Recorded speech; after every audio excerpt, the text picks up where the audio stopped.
Hello friend, and welcome. Do you find it difficult to find top tier weapons such as the VSD, VSS, LAR, M4, and KA models in DayZ Livonia?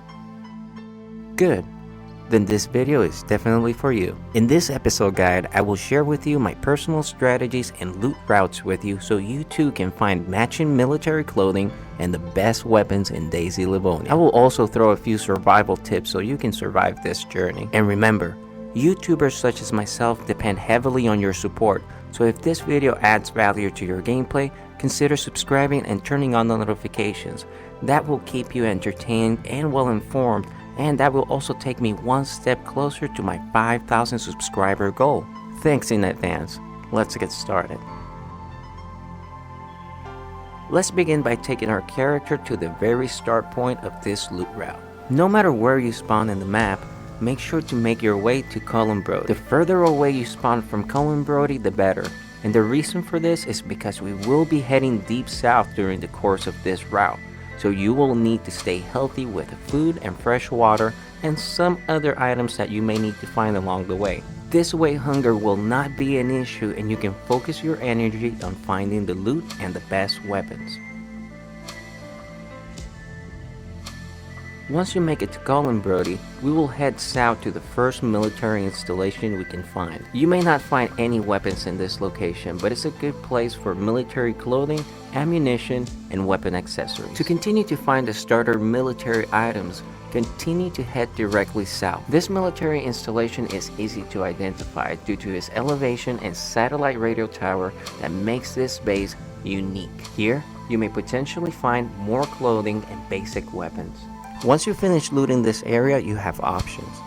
You can head straight down south if you need civilian items and food, or you can head southeast towards Borek to continue finding the military loot.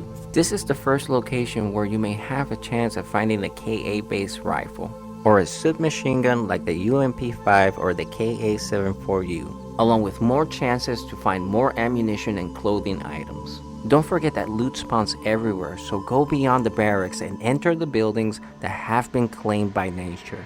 I've been lucky to find the M4 and KA-101 rifles inside these abandoned houses.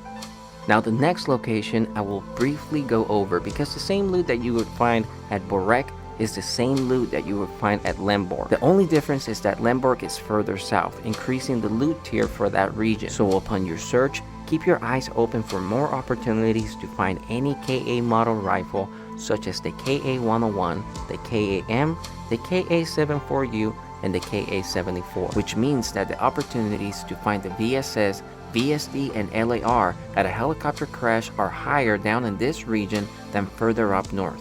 So keep an eye out for smoke in the open plains, as you may get lucky and find not only top tier weapons, but MVGs, full ghillie suits, cloaks and hoods, and sometimes you may even find a weapon wrap.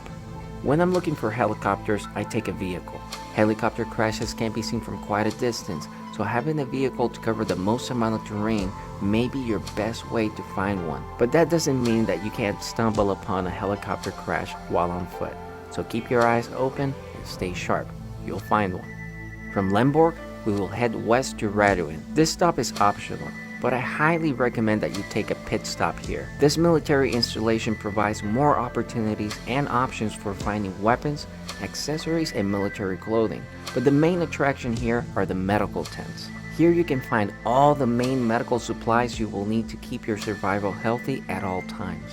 But if you're all set in the medical supplies department, we're going to head straight south to this unnamed location past the Red Trail. This is by far my favorite location. The trick here is to check the water towers or anything with a ladder. And even though it looks like an industrial area, some of the best weapons spawn here. But if you can't find one, don't get discouraged. Continue on your search.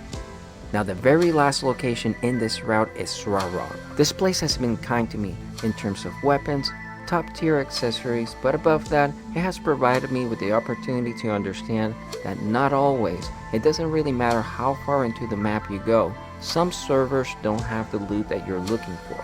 So sometimes you may need to run this route on multiple servers to maximize the chances for finding the best loot and the best weapons. Also, let's not set aside the best looting method that is by far the most effective.